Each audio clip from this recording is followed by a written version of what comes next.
July helicopter গোপন মিশনে 4 commanding অফিসারের নাম জানালেন পিনাকি। জানাবো হাসিনা সরকারের পতন নিয়ে সেনাবাহিনীকে দোষ দিল ভারতীয় মিডিয়া। এবং সর্বশেষ জানাবো চীন ভারতের পানি যুদ্ধে যে ঝুঁকিতে বাংলাদেশ। এতক্ষণ শুনছিলেন সংবাদ শিরোনাম, এবার বিস্তারিত। জুলাই হেলিকপ্টার গোপন মিশনে 4 কমান্ডিং অফিসারের নাম জানালেন পিনাকি। রামপুরায় কার্নিশে ঝুলে থাকা বিক্ষোভকারীকে ঠান্ডা মাথায় গুলি করা জল্লাদ ধরা পড়েছে। সে স্বীকারোক্তিমূলক জবানবন্দি দিয়েছে। ঠান্ডা মাথায় বলছে নিজ মুখে ক্যামেরার সামনে যে সে গুলি করেছে। জুলাই আগস্ট বিপ্লবের সময় যারা যারা আমাদের সন্তানদের শহীদ করেছে, আহত করেছে, কাউকে ছাড়া হবে না। আমরা নরক পর্যন্ত ওদের তাড়া করে বেড়াবো। আরো নতুন নতুন খবর আসছে। পুলিশ, র্যাব, বিজিবি, সেনাবাহিনীকে আহ্বান জানায় যারা গণহত্যার সাথে যুক্ত ছিল তাদের বাঁচানোর চেষ্টা করবেন না, তাহলে আরো বড় বিপদে পড়বেন। কারা কারা বাঁচানোর চেষ্টা করতেছে আমরা খেয়াল করতেছি। হেলিকপ্টারে কারা ছিলেন, কয়টার সময় কি কি অস্ত্র ছিল, খরচা কি কি, গুলিগোলা কয়টায় ল্যান্ড করছে, হেলিকপ্টার থেকে গুলি করা অপারেশনের সব ট্র্যাক টাইম, ফ্লাইট আর হতাহতের সাথে হেলিকপ্টার হত্যাকাণ্ডের ডিটেইল হাতে এসেছে। হেলিকপ্টারে উঠেছিল যারা, তারা ভাবতেছেন ফাঁকা আওয়াজ দিতেছি নাকি। প্রথম হেলিকপ্টার মিশন শুরু হয় 19 জুলাই বেলা 1:40-এ। আকাশে উঠে হেলিকপ্টার নামে 3:10-এ। কমান্ডিং অফিসারের নাম লেফটেন্যান্ট কর্নেল টাটাটা। যে আসলে সে ঠিকই বুঝেছে, তাই না? মুনিম ফেরদৌস আপনি সহ মোট 4 জন ছিলেন। একজন সিনিয়র ওয়ারেন্ট অফিসার, একজন সার্জেন্ট, একজন কর্পোরাল। নাম কইলাম না, কি করছিলেন? অন্যান্য কিছুর সাথে সাউন্ড গ্রেনেড খরচা করছিলেন। প্রচেষ্টা ফ্লাইটের সাথে সাউন্ড গ্রেনেড সেবার লেফটেন্যান্ট কর্নেল মুনিম ফেরদৌস। হাসিনা সরকারের পতন নিয়ে সেনাবাহিনীকে দোষ দিল ভারতীয় মিডিয়া। আওয়ামী লীগের সরকার পতনে বাংলাদেশের সেনাবাহিনীকে দোষ দিল ভারতীয় গণমাধ্যম। সাবেক স্বরাষ্ট্রমন্ত্রী আসাদুজ্জামান খান কামালের বরাতে ভারতীয় গণমাধ্যমে এমন তথ্য জানানো হয়েছে। ভারতের গণমাধ্যম দ্য ইন্ডিয়ান এক্সপ্রেসকে দেয়ার সাক্ষাৎকারে পতিত হাসিনা সরকারের অন্যতম গুরুত্বপূর্ণ এই মন্ত্রী দাবি করেছেন 2024 সালের জুলাই আগস্টে ঘটে যাওয়া আন্দোলন ছিল একটি যৌথ অভ্যুত্থান, যেখানে ইসলামী উগ্রবাদ এবং সেনাবাহিনীর একত্রিত কর্মকাণ্ড ছিল। কামাল জানান এই সময়ে প্রায় 460টি থানায় মামলা এবং 5829টি অস্ত্র লুট করা হয়। তিনি আরও বলেন পুলিশ অকার্যকর হয়ে পড়ে এবং গোয়েন্দা ব্যর্থতা ছিল, যা ছিল ইচ্ছাকৃত বা অনিচ্ছাকৃত। তবে তিনি এটিকে সেনাবাহিনীর অভ্যুত্থান হিসেবেই অভিহিত করেন।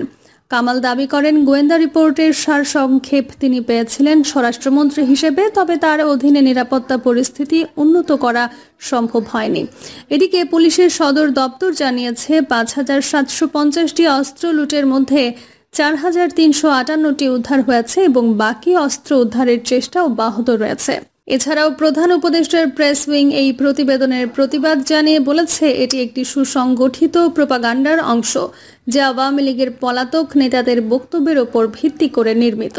তারা অভিযোগ করেছে যে প্রতিবেদনটি বিভ্রান্তিকর তথ্য প্রদান করেছে, যা সাংবাদিকতার মৌলিক নীতিমালা লঙ্ঘন করেছে। চীন ভারতের পানি যুদ্ধে যে ঝুঁকিতে বাংলাদেশ। স্থানীয়দের বিক্ষোভ উপেক্ষা করে অরুণাচল প্রদেশে সিয়াং নদীর ওপর বাঁধ দিতে যাচ্ছে ভারত। উদ্দেশ্য হল একই নদীর উজানে চীনের তৈরি বাঁধকে টেক্কা দেওয়া। কিন্তু এই দুই পাল্টাপাল্টি বাঁধ তৈরির দৌড়ে সবচেয়ে বেশি ক্ষতিগ্রস্ত হবে ভাটির বাংলাদেশ। ভারতের উত্তর পূর্ব অরুণাচল প্রদেশে সিয়াং নদীর ধারে জড়ো হয়েছেন একদল বিক্ষোভকারী। পরন্ত বিকেলে শীত উপেক্ষা করে সরকার বিরোধী স্লোগান দিয়ে যাচ্ছেন তারা। আনে সিয়াং এর ওপর কোনো বাঁধ হবে না, পারং গ্রামের বিক্ষোভকারীদের স্লোগানে শোনা যায়। আশেপাশের এলাকায় বাস করেন কৃষিজীবী আদি নৃগোষ্ঠীর মানুষ। শত শত বছর ধরে অরুণাচলের পাহাড়ি এলাকায় বয়ে চলা সিয়াং নদীকে পবিত্র মেনে আসছেন তারা, কিন্তু বর্তমানে এই নদী তাদের গ্রাম, এমনকি তাদের জীবিকা পড়তে যাচ্ছে হুমকির মুখে। কারণ সিয়াং নদীর ওপর তৈরি হতে যাচ্ছে ভারতের বৃহত্তম বাঁধ। রিপোর্ট আল জাজিরার। ভারত সরকারের পরিকল্পনা মোতাবেক 13.2 বিলিয়ন মার্কিন ডলার ব্যয়ে তৈরি হবে সিয়াং আপার মাল্টিপারপাস প্রজেক্ট। এই বাঁধ ধরে রাখবে 9 বিলিয়ন ঘনমিটার পানি আর উৎপাদন করবে 11,000 মেগাওয়াট বিদ্যুৎ। বাঁধ থেকে এত বিশাল পরিমাণ বিদ্যুৎ উৎপাদনের নজির ভারতে নেই। 2017 সালে প্রস্তাবনা দেওয়ার পর বর্তমানে এই বাঁধ তৈরির সম্ভাব্যতা নিয়ে চলছে জরিপ। তবে বাঁধ তৈরির খবরে অসন্তুষ্টির ছায়া নেমে এসেছে সিয়াং নদীর অববাহিকায় বসবাস করা কৃষিজীবী মানুষের মনে। সিয়াং নদীতে বাঁধ দিলে পুরোপুরি তলিয়ে যাবে অন্তত 20টি গ্রাম। তাছাড়া আংশিক নিমজ্জিত হবে ভাটির আরও 12টি গ্রাম। ঘর ছাড়া হয়ে পড়বে হাজারো মানুষ। এলাকাবাসীর বিক্ষোভ দমন করতে আধার সামরিক বাহিনী নামাতে নির্দেশ দিয়েছে ভারত সরকার। তবে এখনও এই অঞ্চলে কোনো সংঘর্ষের খবর পাওয়া যায়নি। সরকার আমাদের জমি নিয়ে নিচ্ছে, আমাদের সিয়াং মাকে নিয়ে নিচ্ছে, এখানে ইন্ডাস্ট্রি গড়ে তোলায় পায়তারা করছে। আমরা তা হতে দিতে পারি না, বলেন স্থানীয় বাসিন্দা গেগুম জিজং। তিনি সিয়াং আদিবাসী কৃষক ফোরামের প্রধান। ভারত সরকারের মতে বিক্ষোভকারীরা ভুল বুঝছেন। অরুণাচল প্রদেশের মুখ্যমন্ত্রী পেমা খান্ডু দাবি করেন এই বাঁধের উদ্দেশ্য শুধু পানি বিদ্যুৎ নয়, বরং সিয়াং নদীকে বাঁচানো। কিন্তু কার হাত থেকে সিয়াং নদীকে বাঁচাতে চাইছে ভারত? উত্তর হলো চীন। ভূ রাজনৈতিক কারণে পানির সরবরাহ, পানি নিরাপত্তা নিয়ে অনেকদিন ধরেই ভারত ও চীনের মাঝে রয়েছে রেষারেষি। এর রেশ ধরে সীমান্ত এলাকায় সংঘর্ষের ঘটনাও দেখা যাচ্ছে কিছু বছর ধরে। যে সিয়াং নদী নিয়ে দুই দেশের মাঝে অশান্তি চলছে তার উৎপত্তি তিব্বতের মেদং এলাকায় কৈলাস পর্বতে। স্থানীয়ভাবে নদীটির নাম ইয়ারলুং জাংবো বা সাংপো। তিব্বত থেকে নদীটি অরুণাচলে প্রবেশ করে হয়ে যায় প্রশস্ত। ভারত হয়ে বাংলাদেশে এসে নদীটি মিশে যায় বঙ্গোপসাগরে। ভাবছেন কি সেই নদী? তাকে আমরা চিনি ব্রহ্মপুত্র নদ নামে। গত মাসে চীন জানায় ইয়ারলুং জাংবো নদীর ওপর তারা তৈরি করতে যাচ্ছে পৃথিবীর বৃহত্তম বাঁধ। বাঁধটি বসবে ঠিক ভারত চীন সীমান্ত ঘেঁষে মেদং অঞ্চলে। 137 বিলিয়ন মার্কিন ডলার নির্মিত হবে বাঁধটি। তবে এই বাঁধের কারণে কি পরিমাণ গ্রাম বা বাসিন্দা ক্ষতিগ্রস্ত হবেন এ বিষয়ে কিছু জানা যায়নি। বছরে প্রায় 300 বিলিয়ন কিলোওয়াট ঘন্টা বিদ্যুৎ উৎপাদন হবে এ থেকে। ইয়ারলুং জাংবো এবং তার শাখা প্রশাখার ওপর এর আগেও ছোট ছোট বাঁধ দিয়েছে চীন। তবে এটাই হবে সর্ববৃহৎ, জানিয়েছেন BR দীপক। দিল্লির জওহরলাল নেহরু বিশ্ববিদ্যালয়ের চাইনিজ স্টাডিজ বিষয়ের অধ্যাপক। চীনের এই ঘোষণার পরপরই বাঁধের বিপরীতে বাঁধ দেওয়ার কথা ভাবে ভারতের সরকার। ভারতের মতে চীন বাঁধ দিলে সিয়াং নদীর গতিপথে পড়বে নেতিবাচক প্রভাব। কিন্তু ভারত পাল্টা একটি বাঁধ দিতে পারলে এই প্রভাব কমিয়ে আনা সম্ভব হবে, আর হুটহাট বন্যা বা খরার সম্ভাবনাও কমে যাবে। স্থানীয়দের বুঝ দিতে ভারতীয় রাজনীতিবিদরা বলেন চীন যে কোনো সময় তাদের বাঁধ খুলে দিয়ে বন্যায় ভাসিয়ে দিতে পারে সিয়াং নদীর তীর। এমন দুর্ঘটনা এড়াতেই পাল্টা বাঁধ দিতে হবে ভারতকে।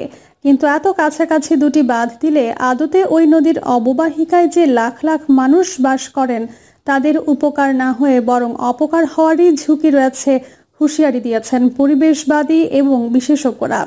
এতে সবচেয়ে বেশি ক্ষতিগ্রস্ত হবেন আদিবাসী জনগোষ্ঠী। চীন এবং ভারত এই দুই দেশের ওপর দিয়েই যেসব নদী গেছে সেসব নদীর পানি নিয়ে দেশ দুটির রেষারেষির নতুন কিছু নয়।